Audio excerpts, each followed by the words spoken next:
Chemistry पढ़ाता हूँ, ठीक है। तो आज हमारा अगला चैप्टर है सेपरेशन ऑफ सब्सटेंसेस, यानी पृथक्करण, पदार्थों का पृथक्करण। अब हम सबसे पहले समझेंगे पदार्थ क्या होते हैं, पृथक्करण का मतलब क्या है, ठीक है। पदार्थ क्या होते हैं, पृथक्करण का मतलब क्या है।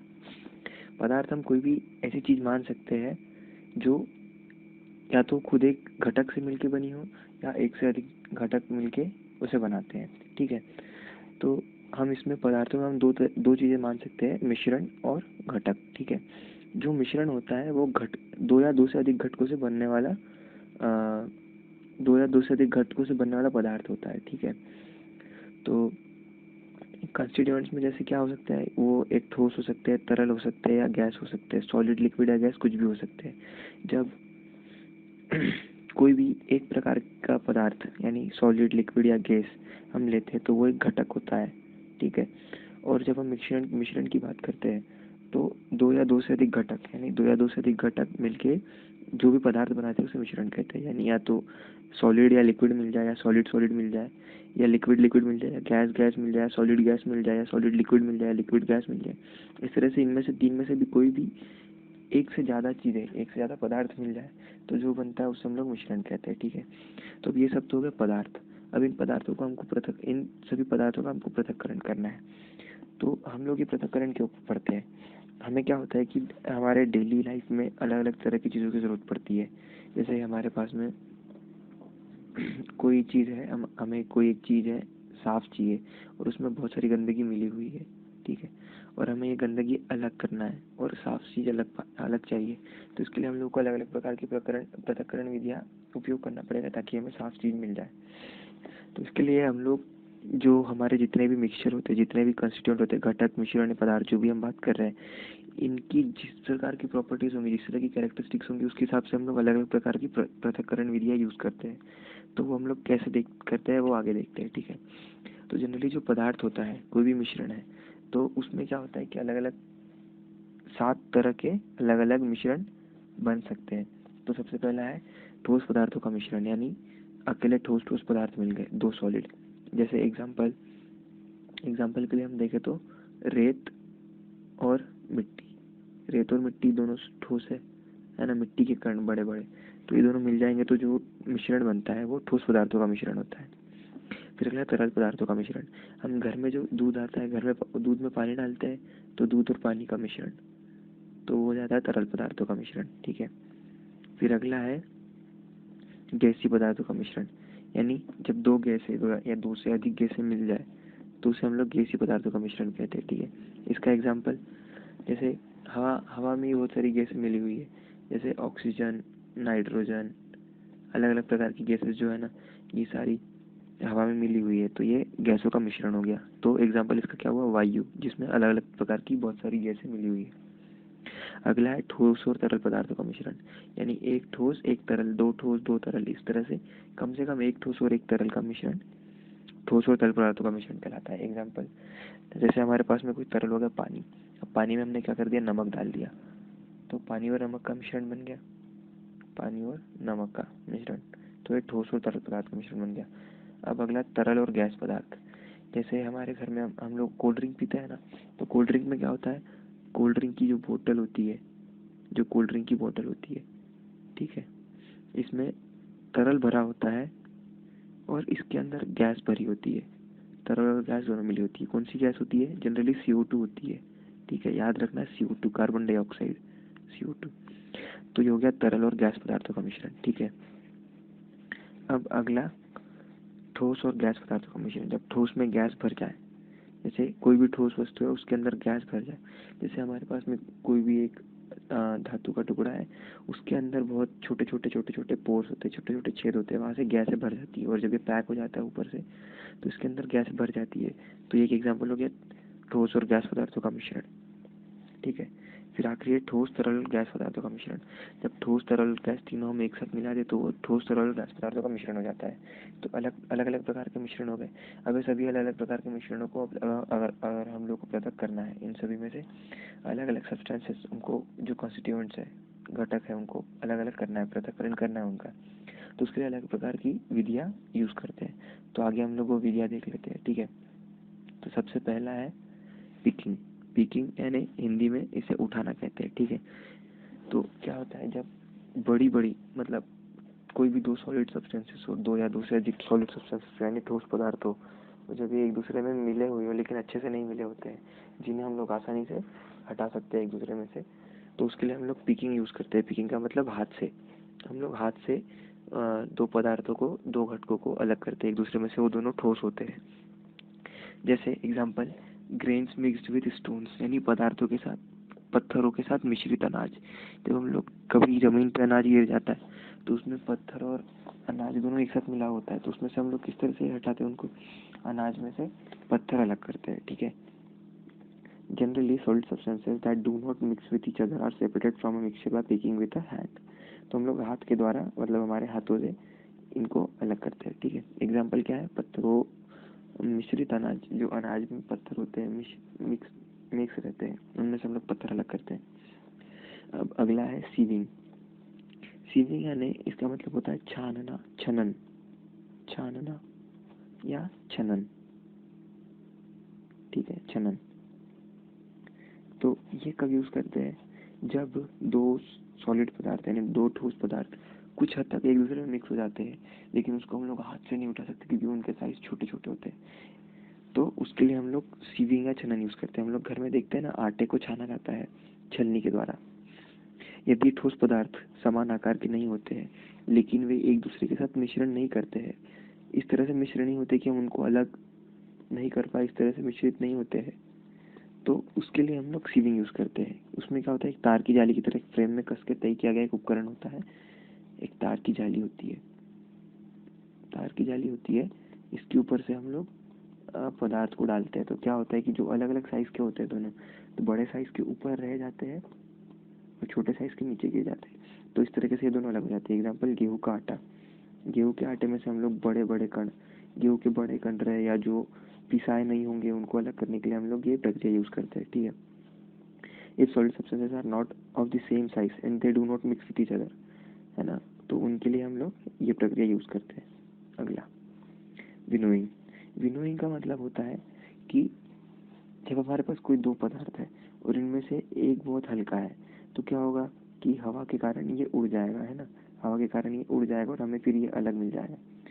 तो विनोइंग में यही होता है कि कोई एक मिक्सचर में अगर पदार्थ हल्का है तो वो हवा के कारण उड़ जाएगा, तो उससे हम लोगों को दोनों अलग अलग मिल जाएंगे। तो इसमें क्या होता है कि दोनों पदार्थों के बीच में घनत्व का अंतर होता है।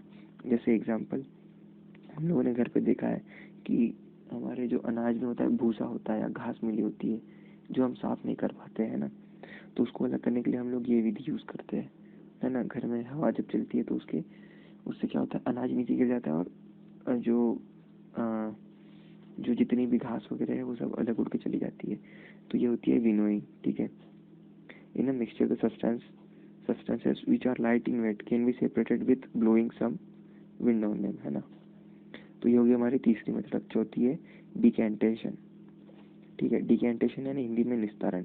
क्या होता है कि जब हमारे पास में कोई एक तरल है और उसके अंदर कोई अघुलनशील पदार्थ मिला हुआ है, यानी क्या होता है कि अघुलनशील पदार्थ मिला हुआ है यानी वो पदार्थ जो उसके अंदर घुला हुआ नहीं है लेकिन उससे हम लोग हाथ से अलग नहीं कर सकते, तो उसके लिए क्या करते हैं कि हम उस तरल को कुछ समय तक ऐसे ही छोड़ देते हैं एक जगह पे।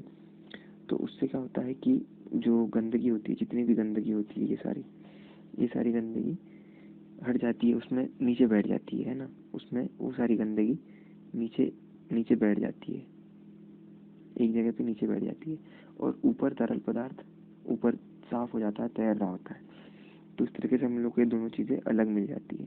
तो ये हो गया हमारा निस्तारण यानी decantation. The method to separate substances which are insoluble in liquids and have different densities is called decantation, ठीक है। तरल से अलग डेंसिटी रहेंगी, तरल से अलग घनत्व रहेगा, यानी कम भारी हो या ज़्यादा भारी हो, तो अगर कम भारी रहे तो वो ऊपर तैरेंगे यहाँ पर, और अगर ज़्यादा भारी है तरल से तो तरल के नीचे तैरेंगे। तो इस तरह से हम लोग निस्तारण से तरल में से अघुलनशील पदार्थों को हटा सकते हैं। अब अगला है छनन, फिल्टरिंग। इसमें हम लोग छानते हैं।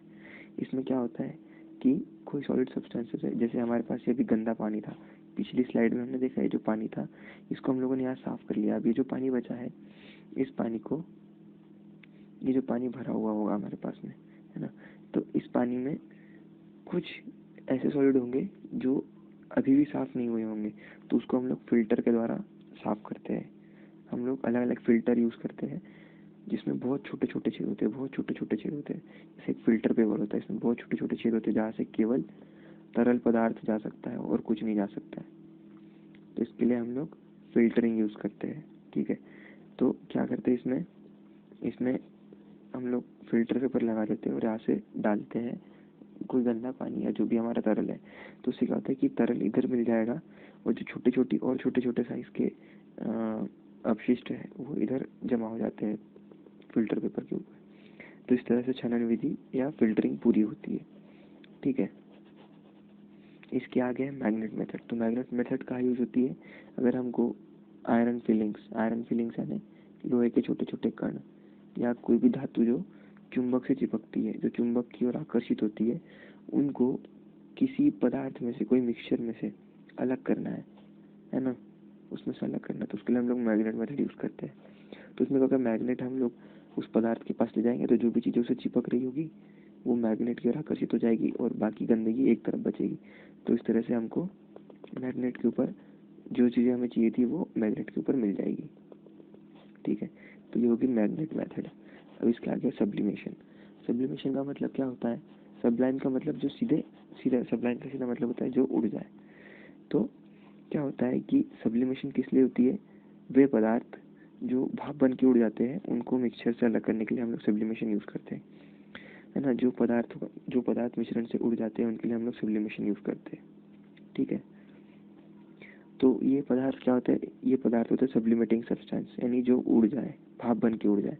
तो सब्लिमेटिंग सब्सटेंस हम लोग समझ लेते हैं, वो सब्सटेंस होते हैं जो गर्म करने पर, जिनको हम लोग गर्म करें तो भाप बन के उड़ जाते हैं और इसी भाप को हम लोग, ये जो भाप यहाँ जमा हुई थी, इसी भाप को हम जमा करके फिर इसको ठंडा करें तो वापस यहाँ आके जमा हो जाते हैं। तो ये होते हैं सब्लिमेटिंग सब्सटेंसेस। ठीक है, जो सब्सटेंस गर्म करने पे भाप बन जाते हैं और वापस ठंडा करने पे फिर से ठोस बन जाते हैं, उसे हम लोग सब्लिमेटिंग सब्सटेंस कहते हैं। एग्जाम्पल क्या है? कैम्फर या नेफ्थलीन की पिल्स। कैम्फर यानी कपूर जो हम लोग घर में जलाते हैं ना, ये भाप बन के उड़ जाता है और अगर हम जिस जगह में वो उड़ गया है उसको वापस ठंडा कर दे तो वापस से हम लोग को सॉलिड मिल जाएगा, ठोसा वसा मिल जाएगा।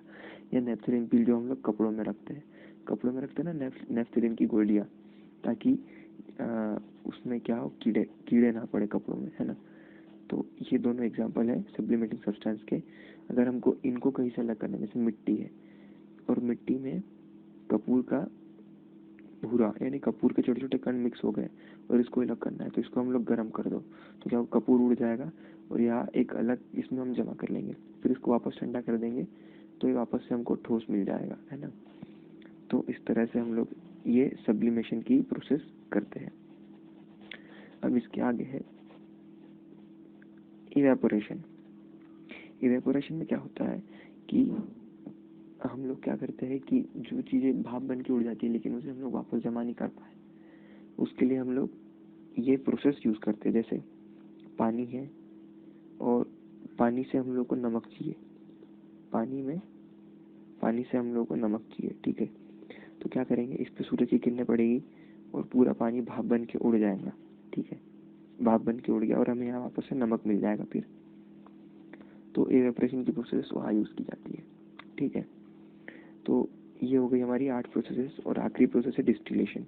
डिस्टिलेशन का मतलब होता है अगर हमारे पास में दो अलग अलग घटक है, दो अलग अलग तरल है जिनका अलग अलग क्वथनांक है। क्वथनांक का मतलब होता है बॉइलिंग पॉइंट, यानी बॉइलिंग पॉइंट का अर्थ होता है कि वो टेम्परेचर जिस पे कोई चीज़ भाप बन जाए। जैसे पानी है तो पानी का क्वथनांक होता है 100 डिग्री सेल्सियस, यानी अगर हम लोगों ने पानी को 100 डिग्री सेल्सियस पर गर्म किया तो ये बॉईल होने लग जाएगा, उबलने लग जाएगा और भाप बन के उड़ जाएगा। तो इसे कहते हैं बॉइलिंग पॉइंट। ठीक है, तो डिस्टिलेशन में क्या होता है कि जब दो अलग अलग घटक है जिनका अलग अलग बॉइलिंग पॉइंट है। जैसे पानी हो गया, इसका 100 डिग्री सेल्सियस है और मान लो हमने कोई और चीज़ कुछ और चीज़ ले ली, मान लो कुछ अभी तो ख्याल नहीं आ रहा है, कुछ ऐसी चीज़ ले लो जिसका अलग क्वथनांक होता है। ठीक है, मान लो हम लोगों ने ले लिया कोई भी एक दूसरा लिक्विड ले लिया मान लो, ठीक है, जैसे कोई फल का रस ले लिया, कोई फल का रस है, इसका क्वथनांक मान लो 130 डिग्री सेल्सियस है। तो क्या होगा, जब अगर हमने रस और पानी को मिक्स कर दिया है ना, अब रस और पानी तो मिक्स हो गया, अब रस और पानी जब मिक्स हो गया तो इसके अंदर अब रस और पानी दोनों साथ में भरा हुआ है। पानी का 100 डिग्री सेल्सियस है, इसका 130 डिग्री सेल्सियस है। तो जब इसको हम लोग हीट करेंगे तो क्या होगा, 100 डिग्री सेल्सियस इसका टेम्परेचर पहले होगा, तो क्या होगा कि पानी उड़ेगा, पानी उड़ेगा और हम इसको एक अलग जगह जमा कर लेंगे, ठीक है। तो इस तरीके से रस और पानी तो अलग अलग हुआ है, लेकिन पानी जो भाप बन गया है, अभी ये भाप है, ठीक है, अभी ये पानी भाप है। तो अब इसे हम लोग क्या करेंगे, इसे हम लोग कंडेंसर से लेके जाएंगे। एक कंडेंसर होता है जिसमें जो भाप को ठंडा करके पानी बना देता है।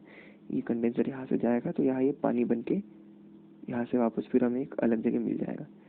तो इस तरीके से जब दो चीज़ें जिनका क्वथनांक एक समान होता है उनको अलग करने के लिए हम लोग डिस्टिलेशन की प्रोसेस यूज़ करते हैं। जैसे यहाँ समझाया हुआ है कि यहाँ पे दो चीज़ें मिली हुई है, इसको हम लोग गर्म करेंगे, गर्म करेंगे तो यहाँ जमा होगा। हम लोग थर्मामीटर में टेम्परेचर देखते हैं कि कितना हुआ, जब ये 100 डिग्री सेल्सियस पहुँच जाएगा तो पानी गर्म होकर भाप बन जाएगा, भाप बन के यहाँ से इधर जाएगा। ये होता है कंडेंसर, कंडेंसर, कंडेंसर, ठीक है। कंडेंसर के अंदर भाप को हम लोग लिक्विड बनाते हैं, भाप को हम लोग तरल बनाते हैं, गैस को तरल बनाते हैं, और ये वापस से फिर हमें एक दूसरे बीकर में मिल जाता है। तो इस तरीके से हमारी डिस्टिलेशन की प्रोसेस पूरी होती है। डिस्टिलेशन को हम लोग हिंदी में आसवन बोलते हैं। तो ये 9 प्रोसेसेस थी हमारे सिलेबस में। तो इसके आगे अगर आपको कोई डाउट आता है तो आप पूछ सकते हैं।